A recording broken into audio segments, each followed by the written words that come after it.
Hello, friends. Wildly of Wild Fempire here with your emotional and energetic reading for the month of September, and in particular, this very first week beginning on Moonday, September 5th. It's a holiday here in the United States called Labor Day, which is very interesting. And definitely feeling this deeper shift into the equinox portal. There is crispness in the evenings. My bones are definitely registering that we are now entering a transition time. And I'm so curious what you're feeling, how that affects your body, what you're noticing in yourself that your body is telling you. What data are you receiving that maybe you don't normally notice year to year, right? Like we always look at the calendar and we're like, it's still summer because we haven't hit daylight savings time or whatever the thing is. We haven't actually hit the day. And yet, nature kind of works on her own rhythm. She doesn't really give a fuck about the calendar. And we're in transition. It's a transition time. Hot in the day, cold at night. It's beautiful. It's all the things. So, what do we collectively have to look forward to this week? What is the energy that is available for us this week? Ooh, I'm loving the cards this week. First thing we have here is the Seven of Wands. The Wands is the element of air, it's the mental body, and seven is the number of Babylon. So I relate this number to chaos. And yet we have here this beautiful picture of a being who is walking their path, following their own light. So the way I read this card is that no matter what arises this week that might feel daunting or as though it takes you off your feet, you can trust yourself. You can trust your own knowing what's guiding you forward. You can follow that, and it will lead you in the correct direction. So this might be a week where we want to make sure we catch ourselves and place a pattern interrupter before we step into some cycling with the monkey mind, before we step into worry or scarcity mentality. This card says we don't need to get involved in the mind. Let's just follow our commitments. Let's follow the path we've set in motion at this time and not get caught off guard or waste a lot of energy thinking about the what ifs or thinking about other paths. This is a week, and a month to really stay on the course that you've already laid out for yourself. And it is supported here by first the Lovers card, which is so beautiful. We're in a Lovers year right now. This is the card of recognizing that our external environment is a reflection of our internal environment. Just like our relationships are an external reflection of our relationship to ourselves. And the more in tune we get with ourselves, the more we invest in our own self-love and self-intimacy, it inevitably creates better relationships externally because we can show up more cleanly, more clearly.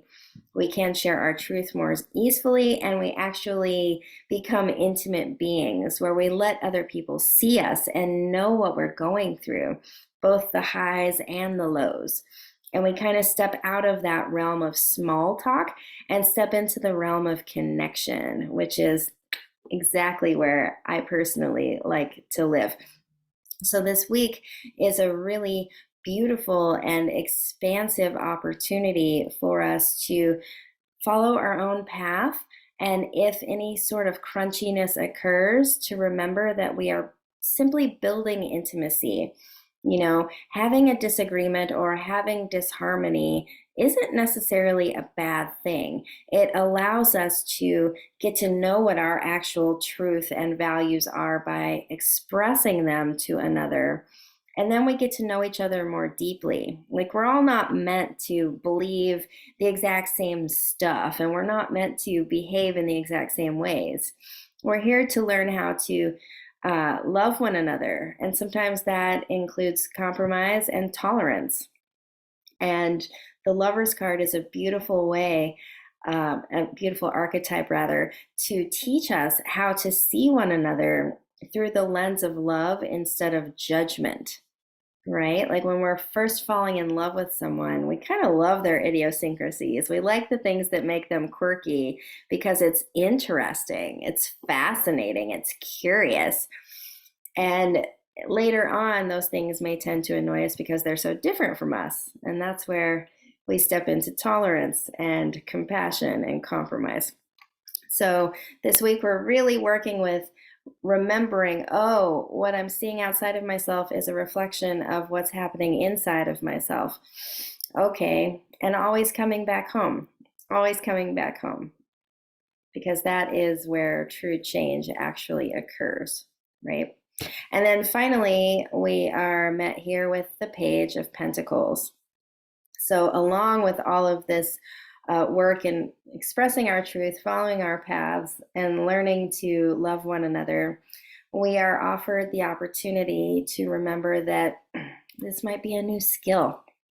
We might be learning how to do this. This may not be in our toolbox yet. This may be challenging. We might find that we are actually incredibly judgmental people, and this is something we want to work with. It's fine. It's totally not a problem. It's totally not an issue. This card offers us the gift of possibility in letting us do it messy. When we're learning things, we don't know because we're learning them. So it's not a problem. You can be so easy on yourself. You can just like, oh, okay, I'm being judgy. I get that. Or, ooh, I'm really feeling crunchy because this person is doing things this way. Can I accept that there are a multitude of ways to do the same thing? This just may not be the way I would do it.